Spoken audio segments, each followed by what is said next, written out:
the opposite, somebody has to, how we can stick it on it. What is that? I mean, the earth is round, right? And Yeah. everybody's sticking on the earth like this. So, with their feet. So That is they by, don't fall down. by the force of gravity. So, yeah, everybody is attracted to Yeah. that. Because there's a gravitational force.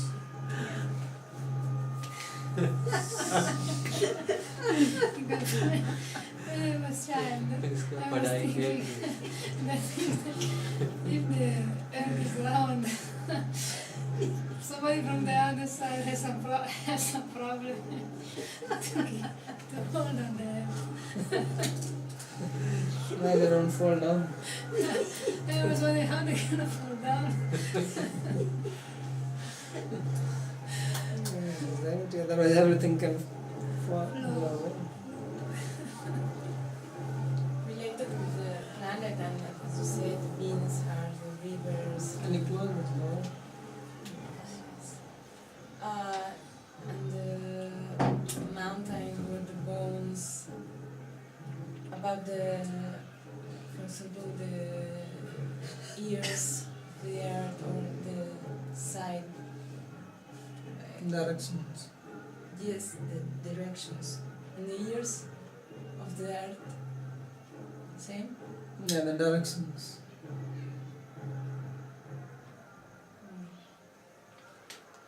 In the Vedic literature, they always try to define everything as a person.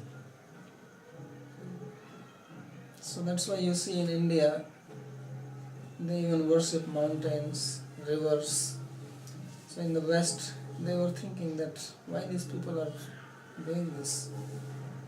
Because here river is not just body of water. River is actually a person. When we say Yamuna, Yamuna is not just the river flowing, but Yamuna is actually a personality. She has a form. And as we are reading here, these three things. So what you see, this river Yamuna flowing, and this is the Adhibhautik, means the gross visible form. And then there is a presiding deity, Adhideva. Everywhere he's saying there is a deity. So there is also a deity of Yamuna, and therefore that Yamuna is worshipped as a person. So just like even our eyes have a presiding deity, nose, nostril, everything has, the river also has, the mountains have their presiding deity. So when you pay respect to the river Yamuna, then you are also actually paying respect to that presiding deity. And this was the reason that in India, before, because Indian civilization is very old, rivers were never polluted. Because nobody ever thought of throwing any garbage or anything into the river. They will never do that. Now they are doing, now all the sewage water is going, but when India was not under the British rule and before, when Indian kings were ruling, it was impossible. People will not go and now you see they throw garbage, their urine and stool and everything. It was respected. That's why in holy times they come and take bath in it. It is considered as very holy. So all the rivers were considered like that. Every river in India is considered as some deity. So nobody will pollute them in the olden times. And now they are polluted and millions of dollars are being spent and you cannot clean them now.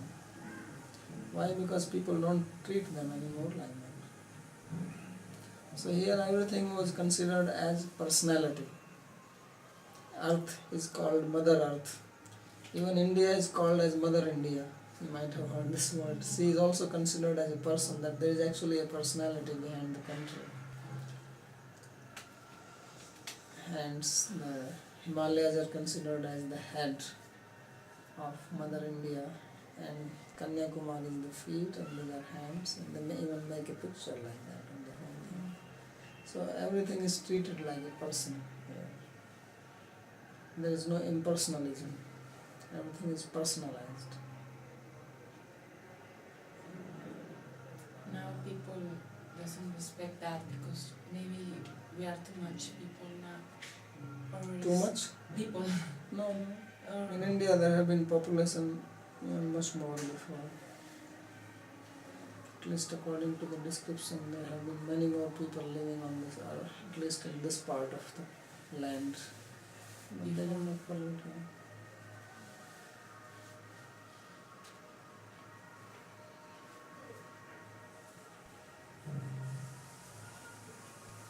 It's hard to believe that India was clean. Because now everything is so deteriorated.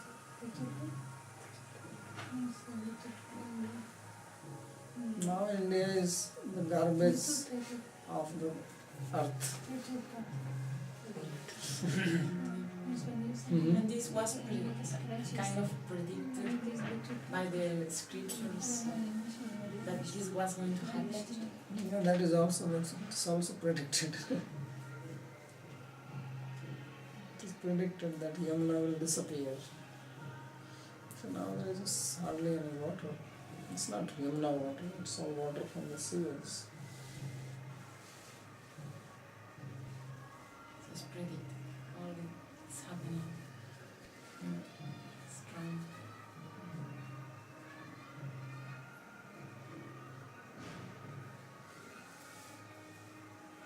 What is about the cleaning the water? In Western countries they clean the water, and there's one river over there, Germany and Poland, and they say it's more cleaner than 10 years ago. Yeah. And by the process of cleaning, not let all in. Yeah, if you want to clean, you can clean. But here in India they don't do this anymore. Yeah, they only talk.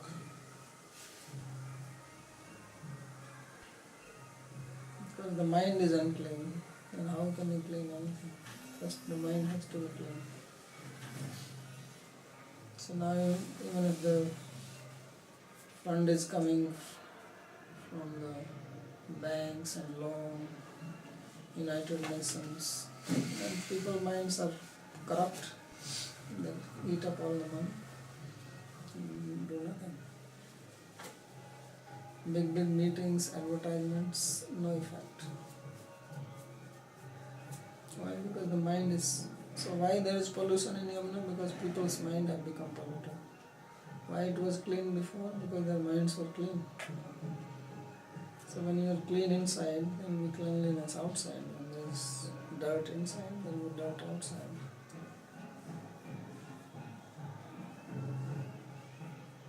Why,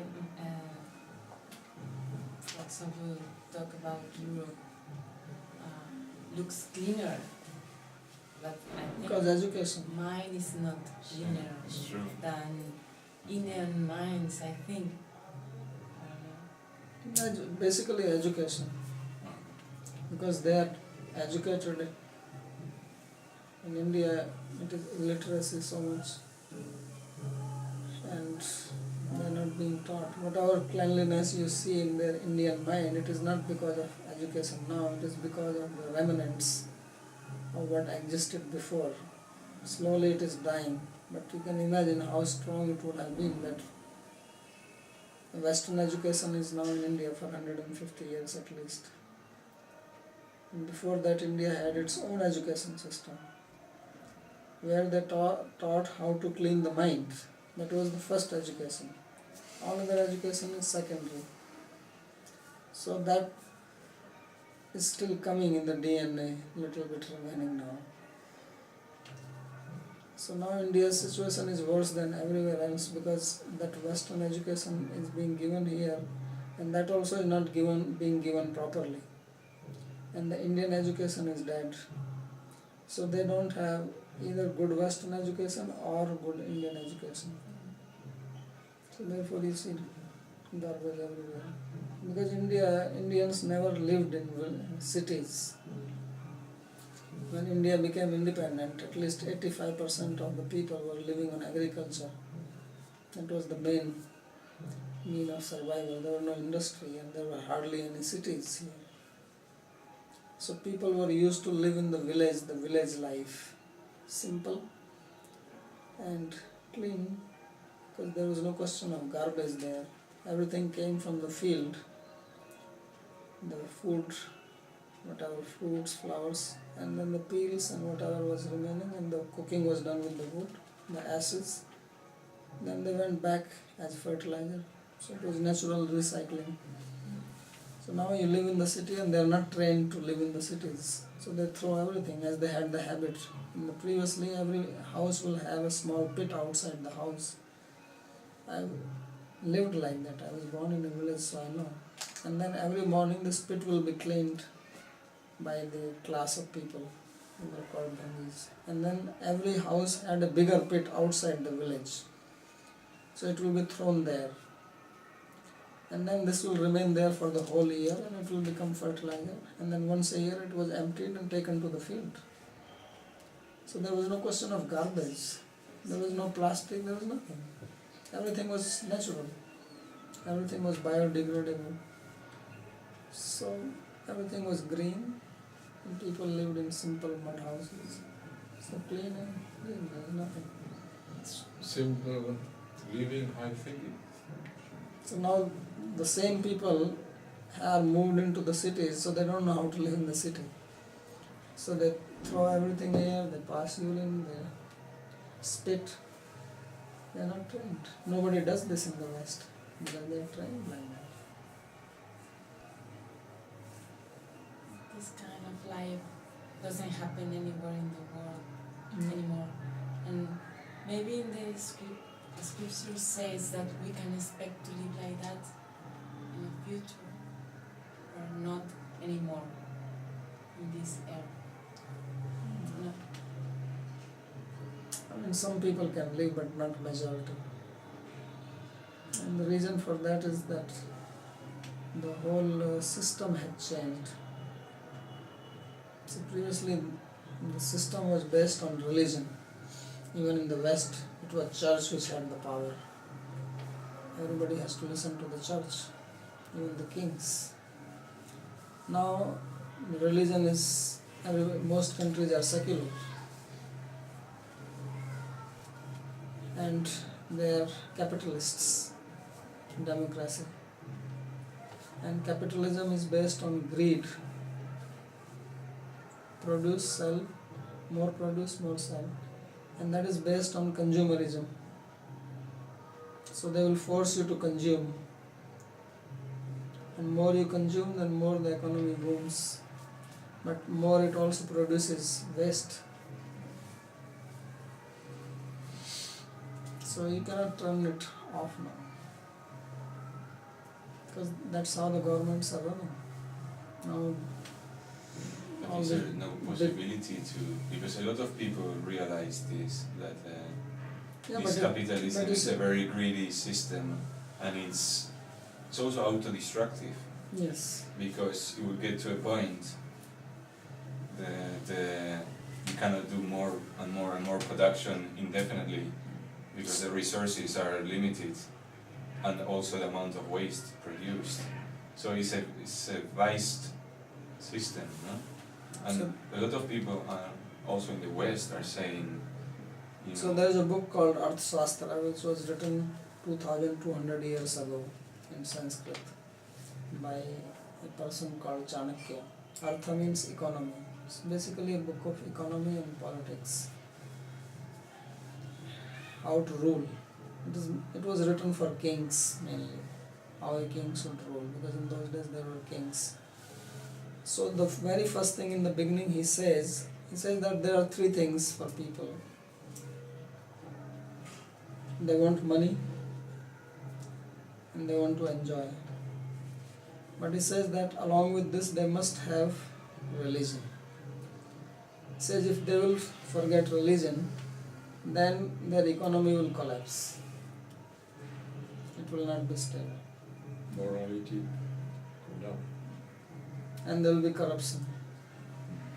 So he says these three things must be balanced.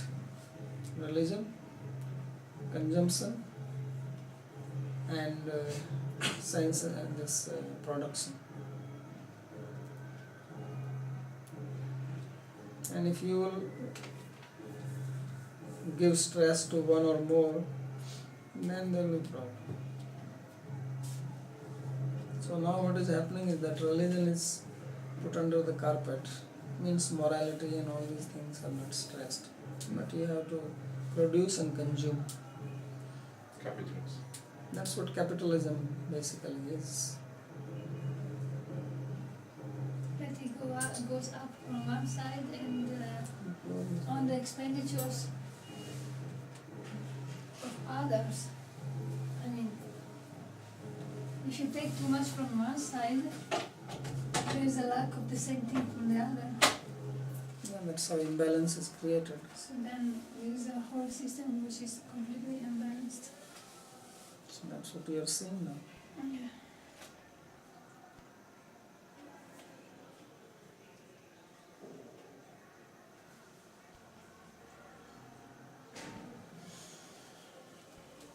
Improvement is not seen in the future.